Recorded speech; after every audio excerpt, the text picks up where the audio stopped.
राहुल गांधी और सोनिया गांधी पर हुए ईडी एक्शन पर प्रदेश भर में राजस्थान प्रदेश कांग्रेस कमेटी मोदी सरकार के खिलाफ प्रदर्शन कर रही है। इसी दौरान नागौर जिला मुख्यालय पर भी कांग्रेस कमेटी की ओर से आयकर कार्यालय के बाहर प्रदर्शन किया गया और नारेबाजी की गई। प्रदर्शन में शामिल जिला अध्यक्ष हनुमान बांगड़ा ने भाजपा पर आरोप लगाते हुए कहा कि केंद्र सरकार द्वारा राजनैतिक विद्वेष के कारण अपनी शक्तियों का गलत उपयोग किया जा रहा है और केवल कांग्रेस के लोगों पर ही ईडी जैसी कार्रवाई करवाई जा रही है, जबकि भाजपा में भी कई बड़े नेता हैं जिन पर ईडी की कार्रवाई होनी चाहिए, लेकिन भाजपा सरकार होने के कारण वो कर नहीं रही है। सुनिए जिला अध्यक्ष हनुमान बांगड़ा ने और क्या कहा। देखिए, रोहित सिंह डोटासरा जी के निर्देशानुसार आज नागौर जिला मुख्यालय पर आयकर भवन के सामने कांग्रेस पार्टी ने प्रदर्शन किया।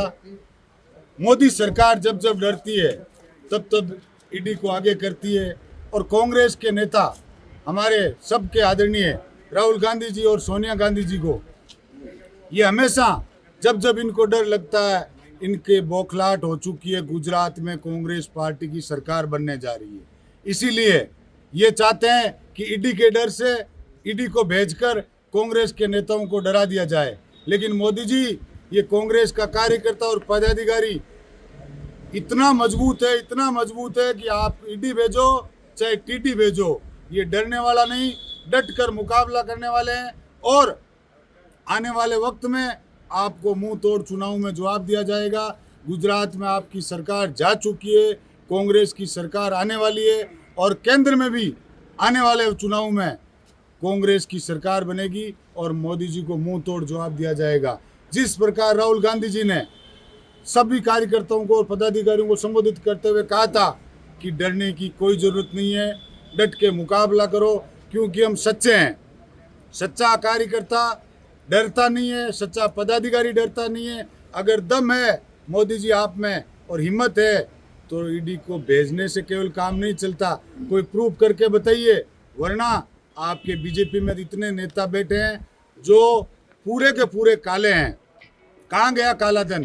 जो बीजेपी में जाता है वो तो वॉशिंग मशीन से धुल के सही हो जाता है, और जो कांग्रेस में जनता की आवाज़ बनकर आपका मुकाबला करता है उसको डराने का काम करते हैं। लेकिन कांग्रेस का कार्यकर्ता जिस प्रकार आज मनोबल के साथ, अपने मजबूती के साथ यहाँ डट के मुकाबला कर रहे हैं और आने वाले वक्त में अगर ज़रूरत पड़ी तो सड़क पर लड़ेंगे और सदन तक लड़ेंगे, और जयपुर में या दिल्ली में बड़ा आंदोलन करना पड़ा तो बड़ा आंदोलन होगा और मोदी को मुंह तोड़ जवाब दिया जाएगा।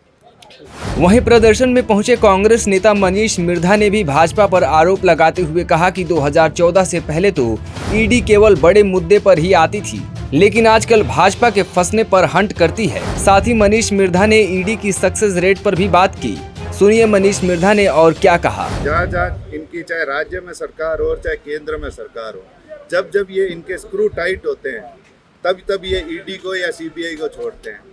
अब आप देखिए कि पिछले मार्च में, अभी 20 मार्च की ये बात है कि सदन के पटल पर, संसद के पटल पर ये जवाब दिया था फाइनेंस मिनिस्ट्री ने कि आज 10 साल में, पिछले 10 साल में मोदी राज से इन्होंने 193 केसेस हैंडल किए हैं, जिसमें से ये अब तक सिर्फ 2 केसेस में कन्विक्शन लेके आ चुके हैं।